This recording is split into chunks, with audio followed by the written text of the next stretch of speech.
I'm Matthew Doyle, and you're watching Crash Course World History.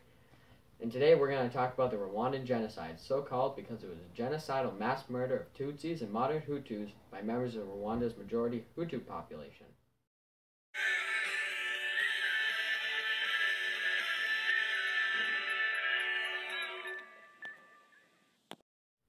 Mr. Doyle. Me from the past? What's a genocide? A genocide is the deliberate killing of a large group of people, usually those belonging to a particular ethnic group or nation. Let's go to the thought bubble. Before we can jump into the genocide portion of Rwanda's history, we have to backtrack to the early 19th century. At the time, the Tutsis, who made up the minority of the population, held all the power. They were viewed as the aristocrats in a Rwandan society, whereas the minority of the Hutus were peasant farmers who reported directly to the Tutsi king of Rwanda. Then, when European colonists split up Africa, Belgium was given control of Rwanda. As Belgians began to enter Rwanda, they brought with them the idea of human classification, which is grouping humans into social groups based on physical and ideological traits. The Belgians saw the Tutsis as the dominant group and began to issue identity cards to further separate Tutsis from Hutus.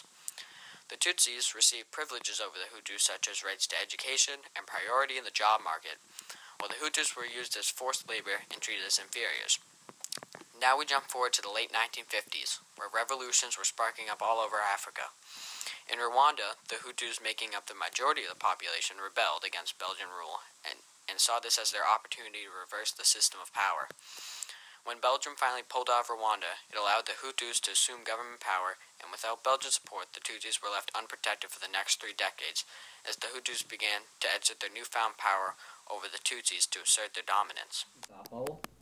Over this time period, hundreds of thousands of Tutsi refugees abandoned their homes and fled to the surrounding countries. Their violence continued as new anti-Hutu groups, such as the Rwandan Patriot Front, formed, and ultimately more violence periodically erupted as both groups tried to either regain or maintain power. The Hutus used propaganda to portray the Tutsis as horrible murderers in order to encourage them to join the Rwandan army and fight against them. Then, on the night of April 6, 1994, Rwanda's first and to this day only female prime minister was killed when her plane was shot down. The killing was deemed to be done by the RPF, a Tutsis military group.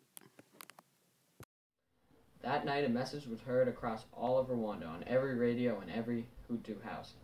Let the cleansing of Rwanda begin, which in other words meant that every Tutsi was to die for this atrocity. Thus, the Rwandan genocide had commenced. Now it's time for the open letter. But first, let's check the secret compartment. Oh look, it's the plane that the Prime Minister was in right before she was shot down. And now, an open letter to the Prime Minister herself before she died. Agathe Uwingimana, otherwise known as Madame Agathe. Dear Madame Agathe, though your life was remarkable in that you started out as nothing but a little girl in the village of Narahugari, but rapidly grew in the mind as you became interested in math and science. You studied very hard in school and achieved great success. You attended university and later became a teacher of mathematics and science. You then ventured off into the vast opportunities politics had to offer.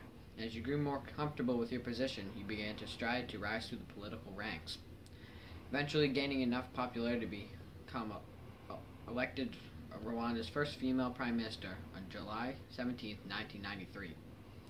With all this success, you would think you would have had no problem preventing your country from spiraling out of control. So here's where my question comes in.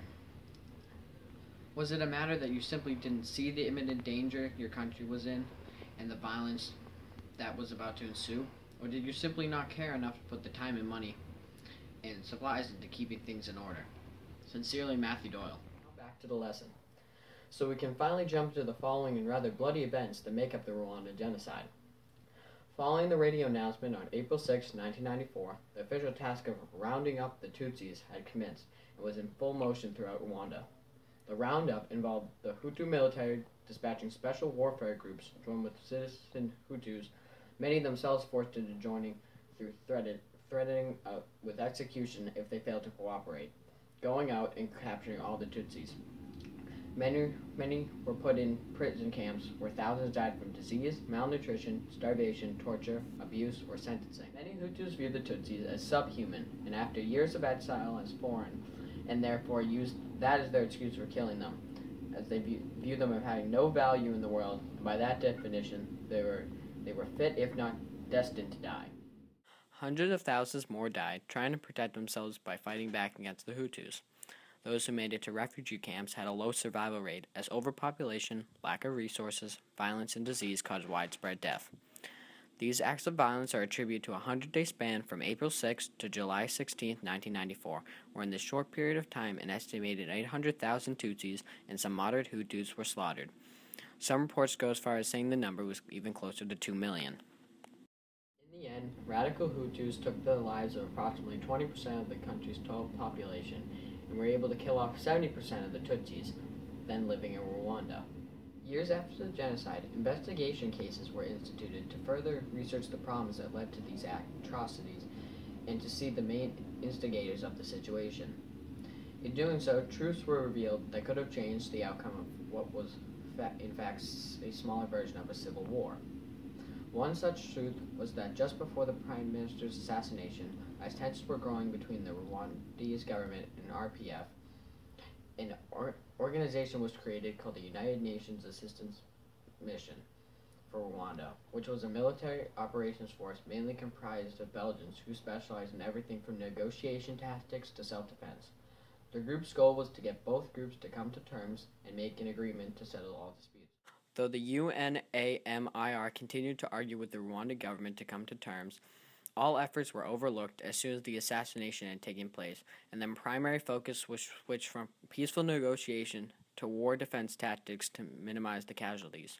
Now we jump forward again to January of 2006, where a temporary court is established by the UN Security Council to oversee the trials of 16 cases in which prosecutors, many in association with the Rwandan government, were to be tried for war crimes. The cases ended by 2008, and proper punishments were allotted to each party or member that was being accused. These punishments varied in harshness from prison to the death penalty. Some of the life sentences were to be lived out in the prosecutor's country of origin, while others were placed in special maximum security jails created by the UN. Later, investigators traced much of the military equipment used in the mass killings back to a British-owned company called Militech, which specialized in the production and manufacturing and transportation of military-grade weapons to various parts of the world. Though the event may have ended, those responsible tried, the killing today continues and may never end, as difference in culture, ethnicity, religion, and other various factors will always pin people against each other. After the genocide had ended, Rwanda began on the road to recovery. This effort was led by Rwanda's newly elected representative, President Paul Kagame, in which they focused on rebuilding several aspects that were key to Rwanda's history prior to the genocide. The first of which was to rebuild the spiritual morale of all the people, deeply physiologically damaged by the terrors that they had to witness. They focused on rebuilding the economy through harvesting Rwanda's many natural resources. Foreign investors were welcome to help fund projects to create new business and corporations in the area. Reforms in healthcare, including health insurance and free education, were introduced, and with the many mortality rates and literacy rates dropped rapidly within 5 years. Social reforms were enacted to teach people about the true horrors of the genocide in hopes of making sure no new generations would ever attempt something like this again. With all these reforms, slowly connections between the people began to grow through a deep shared feeling of patriotism and unification. Today, Rwanda is still growing, and the government is constantly at work to find new solutions to improve the lives of its citizens. Next week, we're talking about the fluctuations in the United States economy in relation to the rest of the world.